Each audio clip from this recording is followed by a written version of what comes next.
Jetzt da sich losgelöst, mein Geist von Traurigkeit befreit und der neuen Möglichkeit mit Offenheit entgegentreibt, weicht die Schwere der Vergangenheit den positiven Vibes und es macht sich gute Laune in mir breit.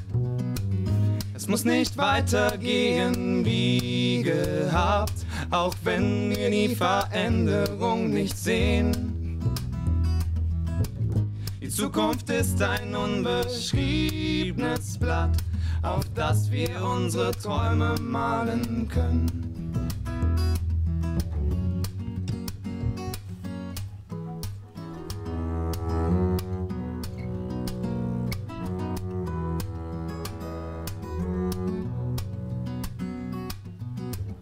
Mit einem Lächeln im Gesicht entzieh ich mich unweigerlich dem Gewicht meiner Erwartungen, das auf mir sitzt, und lasse Licht in unsere schlichte Weltgeschichte, um mich zu trauen, auf meinen Traum zu bauen, das Vergangene loszulassen und nach vorn zu schauen, um nicht mehr fortzufahren wie gehabt und das Neue anzunehmen.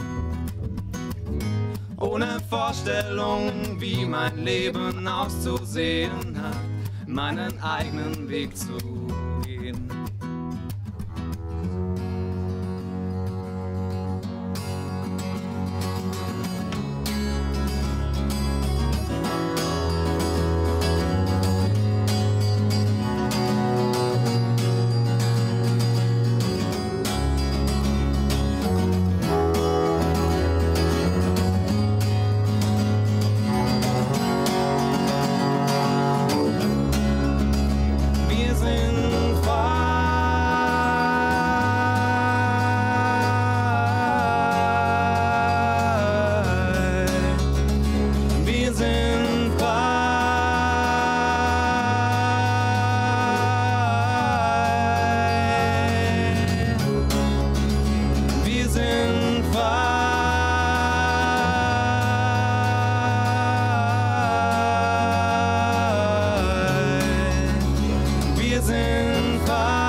Es muss nicht weitergehen wie gehabt, auch wenn wir die Veränderung nicht sehen.